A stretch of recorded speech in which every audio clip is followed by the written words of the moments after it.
দেখুন, অক্ষয় কুমারের কেশরী 2 এই সিনেমাটা নিয়ে যে নতুন করে বিতর্ক শুরু হয়েছে তাতে আমি অবাক। এতে তো শুধু বাঙালি বিপ্লবী ক্ষুদিরাম বা বারিন ঘোষকে অপমান করা হয়নি, গোটা সিনেমাটাই ভুলে ভরা। এটা সত্যি কথা যে এই সিনেমাটায় ক্ষুদিরামকে ক্ষুদিরাম সিং, বারিন ঘোষকে বারিন কুমার দেখানো হয়েছে এবং বাংলায় বিপ্লবীদের যিনি বোমা বাঁধা শিখিয়েছিলেন বা বোমা তৈরি করা, সেই হেমচন্দ্র কানুনগোই সিনেমায় সম্পূর্ণভাবে অনুপস্থিত। তার জায়গায় চলে এসছেন কৃপাল সিং। সেই নিয়ে রাজ্যের শাসক দল তৃণমূল সাংবাদিক সম্মেলনও করেছে। কিন্তু আমরা যদি ভালো করে দেখি তাহলে বুঝতে পারবো যে অক্ষয় কুমারের কেশরী 2 সিনেমাটা, গোটা সিনেমাটাই আসলে ভুলে ভরা। এবং অক্ষয় কুমার যেহেতু প্রধানমন্ত্রী নরেন্দ্র মোদীর প্রিয় অভিনেতা, তিনি প্রধানমন্ত্রীর সাক্ষাৎকার নেন, যে সাক্ষাৎকারে তিনি প্রশ্ন করেন আপনি আম কিভাবে খান, বা ভারতবর্ষের নৌবহরের নতুন জাহাজ যুক্ত হলে অক্ষয় কুমার এবং তার পুত্রকে নরেন্দ্র মোদী নিয়ে যান সেই নৌবহর দেখাতে। তাই অক্ষয় কুমারের এই ধরনের ভুলকে বিজেপি আড়াল করছে। কি ধরনের ভুল? প্রথম ভুল হচ্ছে অক্ষয় কুমার যে চরিত্রটি করেছেন শঙ্করন নায়ার, তিনি ব্রিটিশ রাজশক্তির বিরুদ্ধে মামলা করেননি। তিনি একটি বই লিখেছিলেন গান্ধী অ্যান্ড অ্যানার্কি, জালিয়ানওয়ালাবাগের ঘটনার পরে। সেই বই লেখার পরিপ্রেক্ষিতে জেনারেল ডায়ার তার বিরুদ্ধে যে মানহানির মামলা করেছিলেন, তিনি সেটা ডিফেন্ড করছিলেন। এটা প্রথম ঐতিহাসিক ভুল।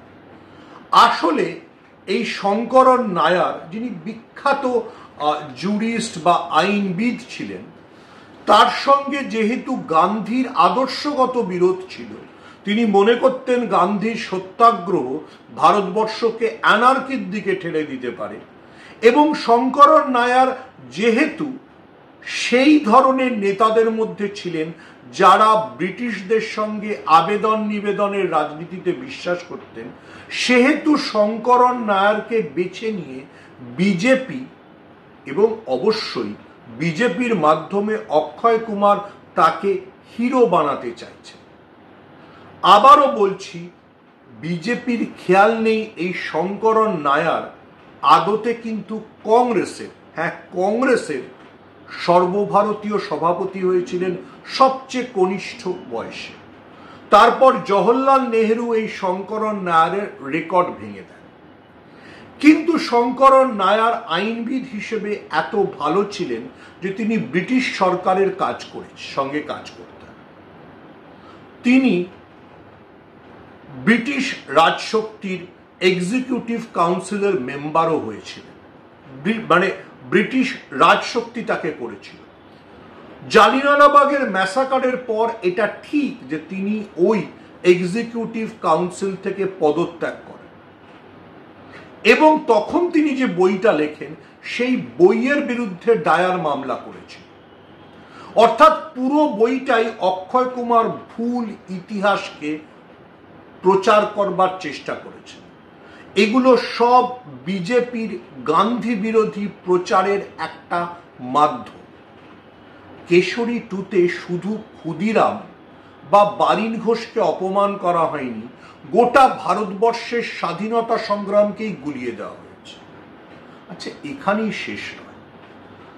একজন কবি, যিনি পাঞ্জাবেরই কবি, বুটাওয়ালা, তিনি অভিযোগ করেছিলেন যে এই বইতে অনন্যা পাণ্ডের মুখে যে সংলাপ বসানো হয়েছে সেই সংলাপটা আসলে তার কবিতা থেকে চুরি করা।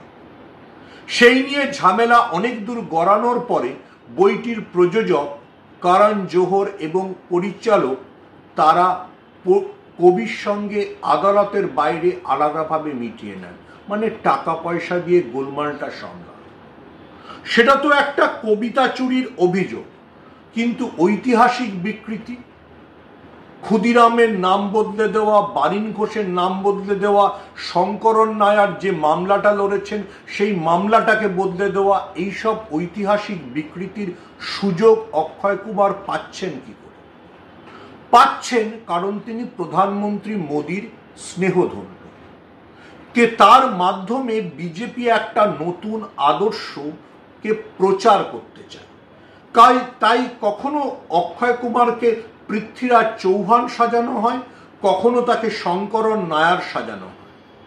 এই পুরোটাই বিজেপির এজেন্ডা, এবং এজেন্ডা মানে এতটাই খারাপ এজেন্ডা, এতটাই ইতিহাসকে বিকৃত করা যে তার কোনো দ্বিতীয় উদাহরণ আপনি পাবেন না। প্রশ্ন হচ্ছে, যখন ক্ষুদিরামের নাম পরিবর্তন করা হয়েছিল, বারিন ঘোষের নাম পরিবর্তন করা হয়েছিল, কিংবা আদতে যে মামলাটা শঙ্করন নারায়ণ লড়েনি সেটা দেখানো হলো, তখন আমাদের central board of film certification কি ঘুমোচ্ছিল? না বিজেপির যেসব কর্মকর্তা কার্যকর্তা সেখানে বসে আছেন তারা চোখে ঠুলি পড়েছিলেন? ভারতবর্ষের স্বাধীনতা সংগ্রামের সবচেয়ে স্মরণীয় অধ্যায়কে যারা বিকৃত করে তাদের আপনি কি বলবেন? আসলে দেখুন, ওই যে অরুণ শৌরী কথাটা বলেছেন না, যে ভারতবর্ষের স্বাধীনতা আন্দোলনে তো আরএসএস বা বিজেপির কোনো অবদান নেই, তাই তারা অন্যদের থেকে ক্ষীর খুঁজে বেড়ায়। কখনো পশ্চিমবঙ্গে এসে নেতাজি সুভাষচন্দ্র বসুকে টানতে চায়, কিন্তু অরুণ শৌরী মনে করে দিয়েছেন যে নেতাজি সুভাষচন্দ্র বসুর সাম্প্রদায়িকতার প্রশ্নে আপোষহীন ছিলেন, তিনি কোনোদিন হিন্দু মুসলমান করেন। কখনো তারা দক্ষিণের থেকে, এই শঙ্করন নায়ার তামিল ছিলেন, সেই শঙ্করন নায়ারকে ধরে আনে গান্ধীর প্রতিস্পর্ধী হিসেবে দাঁড় করানোর জন্য, এবং সেই জন্যেই এই সিনেমায় গান্ধীকে নিয়ে এত বিদ্রূপ আছে। এটাই বিজেপির এজেন্ডা, এটাই গেরুয়া শিবিরের এজেন্ডা, এটাই আরএসএস এর এজেন্ডা। এই জন্যই অক্ষয় কুমারকে হিরোর চাইতেও বড় করে দেখানো হচ্ছে। কিন্তু তার জন্য যে ইতিহাস বিকৃতি ঘটছে, বাঙালিকে যে অপমান করা হচ্ছে, যেমন ক্ষুদিরাম এবং বারিন ঘোষের নাম বদলে দেওয়া, যেমন হেমচন্দ্র কানুনগোকে অস্বীকার করা, এবং যেভাবে জালিয়ানওয়ালাবাগের গোটা ম্যাসাকার কে দেখানো হয়েছে এই সিনেমায়, তার চাইতে লজ্জাজনক আর কিছু হতে পারে। বিজেপি আসলে ভারতের স্বাধীনতা আন্দোলনকে অপমান করতে চায়, আর অক্ষয় কুমার সেই অপমানের দাবা খেলার একটা ঘুঁটি, যাই দিয়ে ক্ষুদিরাম আর বারিন ঘোষের নাম বদলে দেওয়া হয়, যাই দিয়ে শঙ্করন নায়ার যে মামলা লড়েনি সেটা দেখানো হয়, এবং বাহবা কুড়ানোর জন্য, ভক্তকুলের বাহবা কুড়ানোর জন্য অক্ষয় কুমারের মুখে অশ্লীল গালাগালি অবধি বসানো। তা না হলে অক্ষয় কুমার সুপার হিরো হবেন কি করে, আর বিজেপি নিজের মতো করে ইতিহাসকে তৈরি করবে কি করে? সুখের কথা, রাজ্যের শাসক দল তৃণমূল এটার প্রতিবাদ করেছে, আরো প্রতিবাদ করা উচিত। বিজেপি এই সিনেমার মাধ্যমে যে ইতিহাস বিকৃতি করছে তার আরো প্রতিবাদ করা উচিত।